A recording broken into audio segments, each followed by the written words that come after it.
morning, I'm Larry Steinhouse, and welcome to Money Chat Now. Money Chat Now is a politically charged stock market pre-show giving you the politics behind the biggest moves in the stock market. It is presented with comedic common sense by an expert in financial literacy, and hey, that's me, Larry Steinhouse. Today is Friday, June 3rd, and I want to welcome you to the show. We are here live on WWDB Radio 860 AM in Philadelphia, and we are live on Facebook, Twitter, LinkedIn, and YouTube. Hey, you can find me on Facebook, LinkedIn, Twitter, True Social, TikTok, and all the other social media sites by searching Larry Steinhouse. Let's connect. All right, by the way, also, if you're watching online, hit that like button, hit that share button. I see James is the first one on this morning. James, hit that like button, hit that share button, and don't forget to subscribe to the YouTube channel and like the Money Chat Now page on Facebook. You can comment live during the show on YouTube, Facebook, LinkedIn, and Twitter, and please say hi so I know you're watching. A couple other people saying hi. We got John and Mark and Glenn. Thanks, guys. I totally appreciate you watching. By the way, if you're commenting from a group and it's not the Money Chat Now fan page, go to the Money Chat Now fan page, hit like, and comment there, and that way I can see who you are. Money Chat Now is brought to you by Investor Schooling, and you can attend a complimentary class next Thursday by going to investorschooling.com. And there you will learn about real estate investing, stock options trading, and you'll learn about how to be an entrepreneur and how to make money like you've never made before. We had such a good time in class last night. We had a guest speaker, Trevor Evans, and he had a really good time. He had a really good presentation, and I'm hoping that the students enjoyed it. And next week, we're going to be doing part 2 of that, so you definitely want to come for that. All right, today we're going to be discussing the futures update. We're going to be asking the question, is crypto done? And then I'm going to give you my views on gun control. But let's get into what happened yesterday and what's going on. Oh boy, I was really excited about yesterday, but I'll tell you what, I'm also really nervous about yesterday. Do you remember what I said at the end of yesterday's show? I said that if the ADP report came in bad, and it did, and if the market goes up, watch out. I even suggested buying puts in the SPY if it happened. So if you bought puts last night or yesterday, you probably, and you listened to me, you're probably going to do really well today. Well, ADP reported that the employment data showed the slowest job creation pace of the pandemic recovery. Private sector employment rose by just 128,000 jobs in May, falling well short of the $299,000 jobs that Dow Jones estimated. You got to understand, businesses, they're all open again, so they're not rehiring the people that they let go. So on the good news side, another report came in yesterday. That initial jobless claims report fell last week and came in below expectations. All right, and that was according to the Labor Department. So we have a mixed set of reports, and this is probably why there was a mix of up and downs yesterday in the market. The Dow was down 300 points by 10:30, and then the rally kicked in to close up 435 points. The S&P closed 75 points, and the NASDAQ ended up 22 points up. So where will it go? Well, if I was right about my theory that if the ADP report came in bad, the market will drop today, and if you added my thoughts that we are in a range of 31,000 to 33,000 for the Dow, then today's going to be a problem. Look, I hope I'm wrong, but the reality is I've seen this before. Yesterday, Meta also did exactly what I said it would do. I suggested that Meta was cheap, and the stock was beat up by the announcement that Sandberg was stepping down. I knew this would be a temporary hit, and sure enough, the stock popped 10 points yesterday. Another big winner was Boeing. This one surprised me. The stock jumped almost 10 points, but I can't find an article that explains why, but I do know that this stock is priced way too low, even now at $140. This will be a $200 stock in a few weeks, and to me, it's a buy. So if you're looking at a stock to buy quick, Boeing, I believe, is a good play. The travel stocks moved up a bit, made my CCL play a little bit better. But remember, I have options that expire July 15th, and I need the stock to go up almost 30% between now and then. I'm getting a little nervous. Yikes. All right, Uber also moved up, and I think it's a great play below 25. I have some covered calls expiring today, and I'm hoping they take the stock from me, but they might not. We talked about covered calls last night in my class, and this is the safest stock option play you will ever play. You can't lose money with covered calls. That's why I like it, and that's why I teach it. A couple of other mentions from yesterday were Microsoft and GameStop. Microsoft cut its guidance for the fourth quarter. They said inflation and the exchange rate of other currencies may pose an issue. The stock dropped at first. However, the broader market brought the stock back to close in the green by a few cents. GameStop, you guys all remember GameStop, the famous meme stock of the scamdemic. They reported their earnings, and they were better than Wall Street predicted.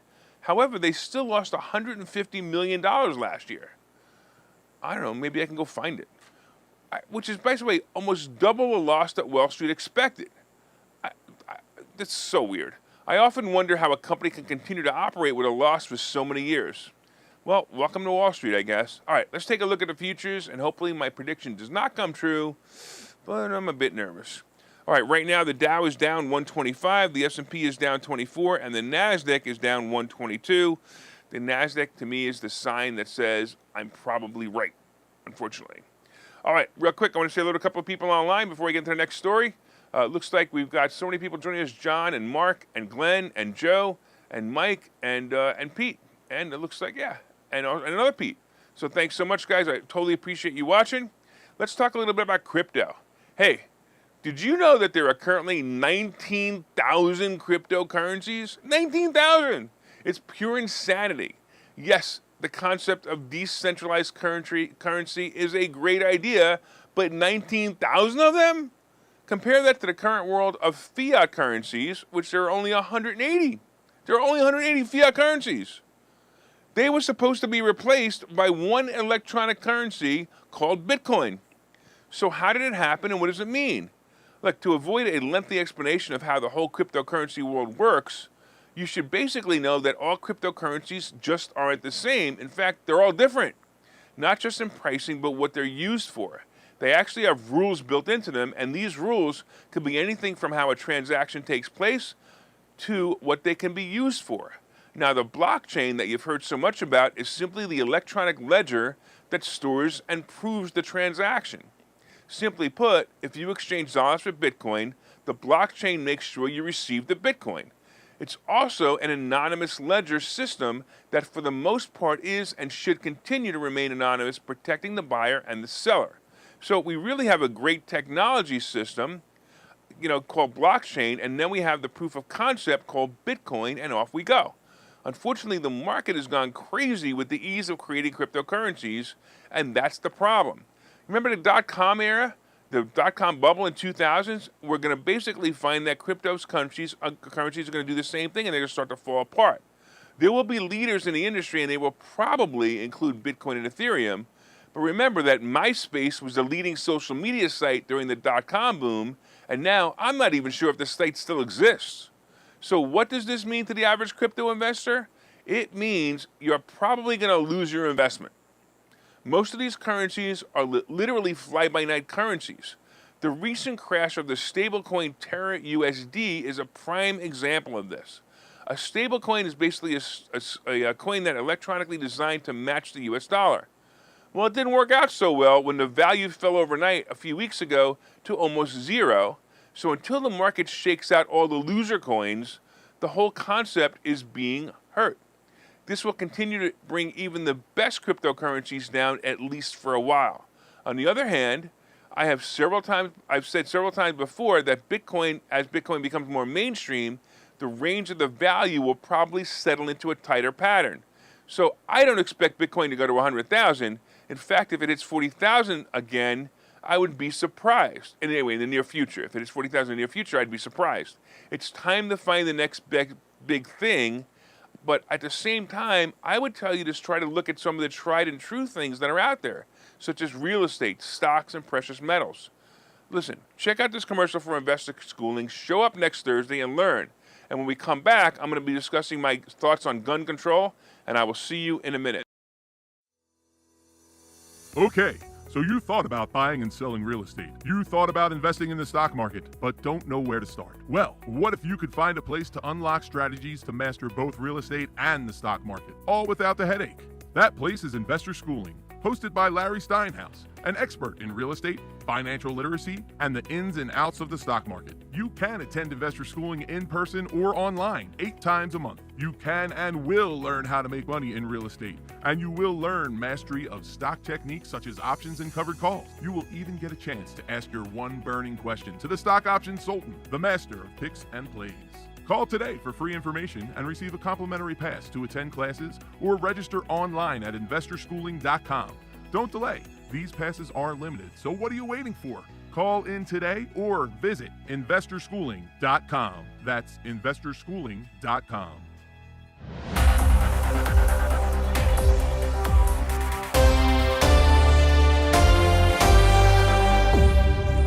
All right, welcome back to Money Chat Now. I'm your host, Larry Steinhouse, and of course, if you'd like more information on investor schooling, you can go to investorschooling.com or call 866-424-2829, 866-424-2829. Hey, I want to thank all the listeners on WWDB Radio, AM and 860 AM in Philadelphia, and if you're watching online, please hit that share button so I know you can so you can help your friends, I should say, learn how to make more money. Hit that like button so you can let me know you're enjoying the show. And you can also leave comments on Facebook, Twitter, LinkedIn, and YouTube, and I'll try to respond to them. Hey, a couple of people have joined us I want to say hi to. It looks like we've got Bill and Charles, Lewis and Liz, and of course my wife, my lovely wife. And then we got Joe also commenting in about crypto, and he said that he feels that at least one third of the coins are pure scam. I'm going to say a lot more are pure scams. Hey, look at that. My brother Seth says hi as well. All right. So far, we've been discussing the futures update, and right now the Dow is down 154, the S&P is down 28, and the NASDAQ is down 137. All right, we talked a little bit about crypto, and now I want to talk to you a little bit about gun control and my thoughts on it. And then we also have, of course, coming up, we have today's picks and plays. But did you guys hit that like button? Come on, hit that share button, hit that like button. My views on gun control you'll find very interesting. I think you will like it. I think you'll like this segment. And don't forget to leave comments on Facebook, LinkedIn, YouTube, Twitter, and whatever. You got it, right? And when you get home, if you're listening on WWDB and you get home, let me know what you think of the show. Before we start the second half, by the way, have you ordered my new book? Go wherever fine books are sold and look up Money Hacks by Larry Steinhouse. You can get it on Kindle or Nook right now. And by the way, the physical book can be pre-ordered right now, and it'll arrive in about 3 weeks. All right, let's get into the second half, and here we go. All right, let's talk a little bit about gun control. So I have to say that it's very sad when you read the news or watch television and see children being gunned down by a crazed killer with a gun. Look, it has to make you angry for a number of reasons, and of course the anger and sadness cause the common knee-jerk reactions. The people from both sides want to make sure this never happens again, and everyone has an opinion on how to stop it from happening again.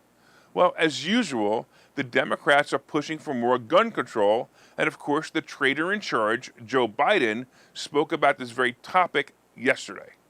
Look, when I read the article and the synopsis of the speech, many things about it really annoyed me.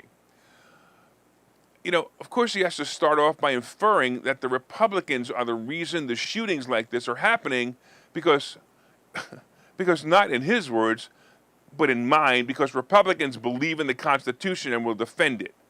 So he blames them for the shootings.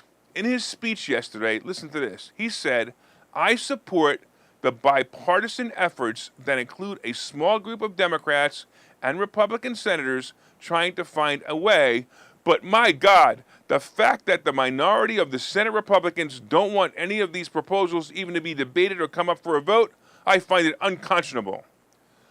First of all, Biden, you literally said, "I support the bipartisan efforts that include a small group of Democrats and Republican senators trying to find a way."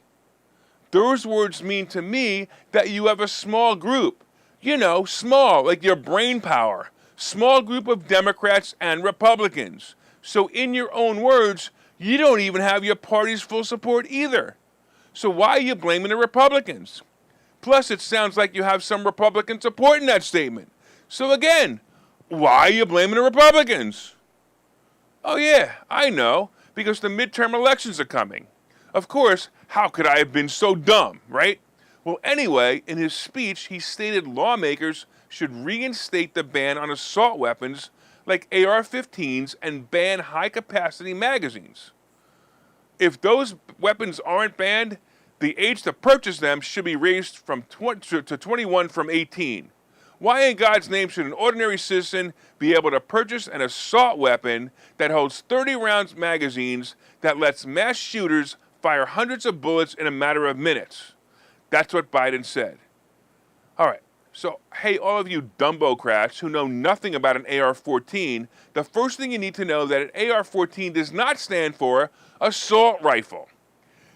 In the first two letters of the model, it is not assault rifle. It stands for armor light rifle. This is a semi-automatic rifle, not an automatic rifle. In an automatic rifle, you simply hold down the trigger and it just keeps firing. It literally sprays bullets wherever it's pointed.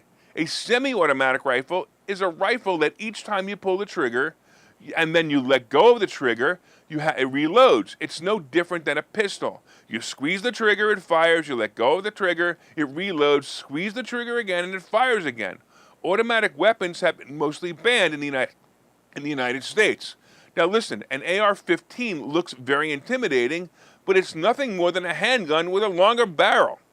The things that make it the most popular rifle in the United States is the interchangeability of parts like the barrel, the stock, and the grip. The AR-14s are the most commonly used rifle in marksmanship competitions, training, and home defense, according to the NRA. This weapon is a nice weapon to have for a collector or just a hobby shooter, and again, it's no different than many rifles you've seen with the wooden stock and grip. This weapon just looks more intimidating. It's almost like a Mustang with a 4-cylinder engine. You look at it and think, wow, what a fast car. But when you drive it, you step on the gas and laugh. The next thing Biden talked about was limiting the age requirement to 21 instead of 18. What in the world would this do? Yes, the recent shooter bought this weapon on his 18th birthday legally, and he would have had to wait until he was 21 with this rule. But seriously, we already know that most of the shooters are over 18, and most have obtained the guns illegally anyway. So it just so happens that this demon child bought these weapons legally. As far as the statement about banning multiple round magazines, this is as silly as the rest of the screaming, shouting anti-gun nuts. Now, look, I'm not a professional. I shoot a lot. I have guns. I can change a magazine in my Smith & Wesson pistol in less than 5 seconds. So instead of having one magazine that holds 30 rounds, a bad guy all he has to have is 2 magazines that hold 15 rounds, and in 5 seconds the magazine is changed anyway. I like having magazines that hold more because it's a convenience at the shooting range, so I can practice with less interruptions. At the range, I often go through 200 rounds of ammunition in about an hour. The only thing that might help is the introduction of tighter background checks and, yes, maybe a waiting period. Remember that the proposed waiting period is 3 days anyway, and this last animal shot up the school about a week after he bought the guns, so it would have helped anyway. Look, red flag laws are a possibility, and I know there's a lot of controversy on red flag laws, and I got to be honest, the concept is a great concept, but, when I research them, unfortunately, they can so easily be abused, and good people will have their guns removed by the police as a revenge move by someone who doesn't like their neighbor. Imagine Amber Heard calling the police on Johnny Depp and saying, he abused me, I want all his guns, or you should take away his guns, and that's exactly what would happen, even if she wasn't abused. So we continue down this slippery slope, and clearly the best solution to protect our children is armed and trained personnel in schools. We do it at airports, we do it at courthouses, and we do it at other public buildings to protect the adults. So why can't we use the same method to protect the children? By the way, I don't own an AR-15, but I think I'm going to buy one because it might be banned in the future. In fact, when the anti-gun crazies start their BS after a tragedy, gun sales often go up and ammo sales often go up as well. I took a look at Smith & Wesson's stock, and sure enough, over the past 5 days, the stock has risen about 15%. No, I don't have a solution to stop tragedies like this one, but I'm certain that banning AR-15s is not the answer. Oh, and prayers and thoughts are still legal, so if you want to pray for the victims and their families, please don't be intimidated by those who don't believe in the power of prayer. All right, let's take a break here. And when we get back, I'll give you my outlook and advice for today. See you guys in a minute. Hi, I'm Larry Steinhouse, and I've written a book called Money Hacks. The subtitle to this book is Because Everything You Think You Know About Money is Wrong, and I promise you there are things you think about money that are wrong. There are chapters in this book that I think you will find absolutely fascinating, and some of them are, what is money anyway? Can money buy happiness? I'll bet you don't know the answer to that question. The truth about credit scores, how you can actually use credit cards to rebuild your credit. I also have chapters on being your own bank, how to buy houses with an IRA, and how to invest with other people's money. There are so many other chapters. There are 22 total chapters in this book, and I promise you're going to learn how to make more money and pay less taxes when you buy this book. My name is Larry Steinhouse. The name of the book is Money Hacks. You can get this book wherever fine books are sold, and you can go to barnesandnoble.com right now and pre-order it. I hope that you will enjoy it.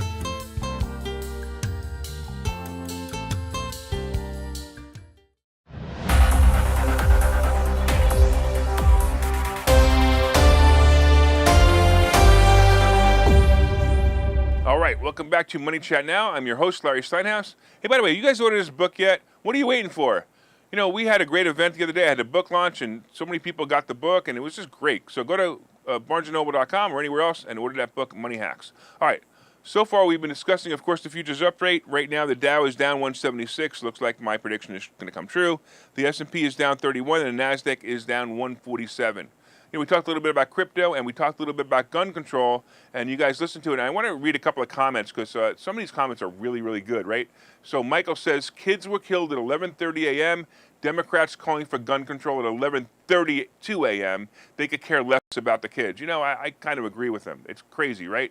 You know, it's just insane what's going on here, right? Then you got somebody here, Justin, who says, by the way, hi, Justin. It seems like what comes down to is the elites versus we the people. I agree with him as well. And then, of course, Michael is saying that this whole thing makes him sick. And, you know, look, it is what it is, right? Hey, I want to say hello to Jose and Michael and Joe. You guys are all saying hi. By the way, it looks like I might have said the word AR-14 and I meant AR-15 somewhere along the way. But anyway, that's fine. Okay, so coming up, of course, we have today's picks and plays. But did you guys hit that like button yet? Did you hit that share button? Come on, hit that share button. Let everybody know about this, my views on guns. Let everyone know what great stock plays are coming by sharing the information, and you can share on your page or in groups that you feel will benefit from great stock plays. And of course, you can leave comments on Facebook, Twitter, LinkedIn, and YouTube. And if you're listening on WWDB Radio, set one of your presets to this channel and listen every day at 7:30 for all you need to know about the politics behind the stock market. All right, guys, here it comes. Today's going to be all about the jobs report that will be released in about a half an hour. And just like yesterday, like I said, look for the futures to make a major shift at 8:30 because that's when the report's going to be released. We already have a clue from ADP that the jobs preview report that shows that only half the jobs expected were created. Look, it's bad news, and it's probably going to be echoed in the jobs report coming up. Have you noticed that, something I've noticed, that many companies are discussing cutting people from their payroll? Microsoft and Meta both made statements about this last month, and Elon Musk even said today that he wants to cut the staff at Tesla by 10%. And he said this because he has a really bad feeling about the economy. He goes, I got a really bad feeling about the economy. I'm going to cut the staff at Tesla 10%. Take a look at that. That's wild. This all makes me believe the job report is going to look ugly. So what does that mean? Simply put, today's going to be a bad day. It really is.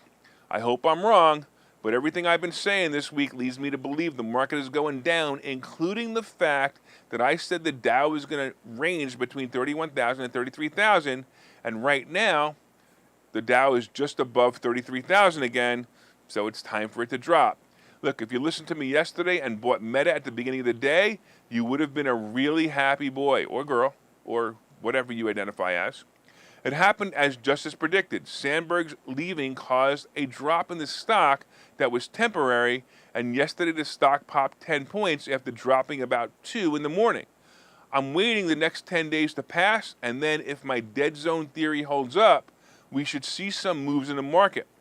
Uber also moved up a little bit yesterday, and I'm convinced this stock is underpriced at 24 something right now. I like to play into the summer months as people are partying and needing a lift home. Amazon splits on Monday, and if you're holding it, this is going to be a really good play. In fact, next week will be a great week to add Amazon to your plays. It's going to rocket up quickly when it goes to a 20 to 1 split.